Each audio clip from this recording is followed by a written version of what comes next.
Welcome back to What Just Happened. I'm Rochelle Akufo alongside Brad Smith. Now, a recent New York Times op-ed from Paul Krugman has taken aim at Elon Musk over increasingly shifting the perception of the Tesla brand from a plaything of the rich and woke to an emblem of Silicon Valley excess and Elon Musk's shift to the right. I discussed the impact of Musk on his brands with the Nobel laureate and New York Times columnist. Take a listen. Yeah, and this is not a judgment on the quality of Teslas or on the quality of Elon Musk as a manager. Leave that. I'm not a car guy, and I'm not going to try and give you my own opinions on the cars themselves. But the point is that this is an auto company. It's an electric vehicle company, but it's not the kind of company where you can expect an early mover, which Tesla has clearly been, to establish a sort of unchallengeable monopoly position. Tesla is not going to be Microsoft, even if everything goes the way it should. It's not going to be Apple. This is not a network externalities, as the economics jargon, where basically people use something because everybody else is using it, and it's very hard to break out of it. And so you get decades of extremely high profits. The car industry is not like that, and this is fundamentally the car industry. And I mean, this is an increasingly crowded market, the EV space. And on top of that, I mean, a lot of people don't want to spend this kind of money. So we're not sure what that means for Musk at the end of the day. But you brought up Microsoft and Apple. And anytime there's some sort of tech great, there's always going to be those comparisons to a Steve Jobs. But obviously, Steve Jobs had laser focus and a lot of discipline. So when you look at Elon Musk and the sort of culture that he's bringing into the company, what do you make of those comparisons? Yeah, no, again, I have no inside information on how much Musk's, other interests are affecting the management of the company, though it's not a good sign. But yes, Jobs had a vision. And also, let me say that at least at a certain point, it mattered that Steve Jobs was perceived as a really cool guy, as somebody who, there was a certain, the guy in the black turtleneck and jeans with the amazing device in his hand, that was something that people wanted to buy into, which helped to establish a position. Now you have Musk, who for a while had something like the same image. He takes us to outer space. He does interesting things, but he's now hurt that image, and that's, again, I don't think, and crucially, I don't think even if Musk had been as disciplined as Steve Jobs was, that Tesla was ever going to be a sustained profit machine the way that Apple has been. It's just that it's not his fault. It's just not that kind of industry. But then, I don't know anyone who's done as much to hurt his image of cool in as short a time as Musk has done. And it does raise that existential question. What does it actually mean to be a Tesla owner now versus when it first started? You had a lot of, Democrats following along. You had a lot of sort of liberal elite following along. And then as Musk got more political, as he sort of was more right-leaning, became more vocal on Twitter, that narrative seemed to change. What does it mean now to be a Tesla owner? Well, that's a good question. I mean, there was definitely, it's actually surprisingly hard to quantify, but it almost for sure, if you want to think about who bought a Tesla, it would be somebody living in the wealthy suburbs of New York or San Francisco or LA, who was highly educated, high income, but also socially liberal. It's an electric vehicle. You're helping the environment. You're part of the future, that's now saying, well, I'm helping make money for Elon Musk is not going to appeal to that sort of person. There are wealthy people who buy luxury cars who don't have those concerns, but they probably weren't buying Teslas, and they probably aren't going to start buying Teslas now because electric vehicles and saving the planet isn't their thing.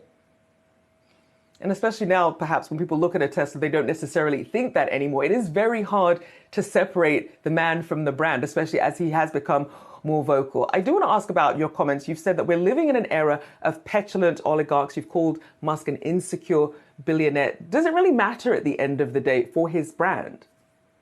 Well, it's, at the end of the day, meaning 15 years from now, it probably doesn't matter because or put it this way, even if Musk had been everything that his fans imagined him to be, 15 years from now, Tesla was unlikely to dominate. But it got to hurt now. I mean, these are it's kind of weird. We live in this high-tech age of all this stuff, but the probably personality, celebrity, image has never mattered more for business.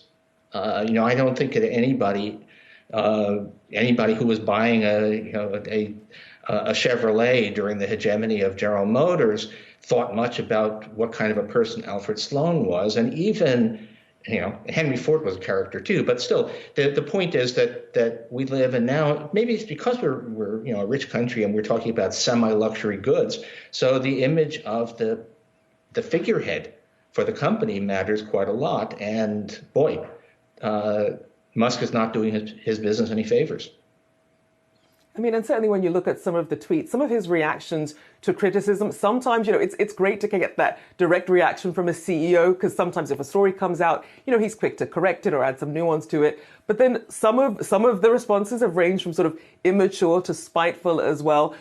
When you think of that picture that he paints for a brand like Tesla or some of his other companies, SpaceX, Twitter, and then you have this Twitter distraction, this idea of a distracted CEO, when for some people he can just do no wrong, he's a genius.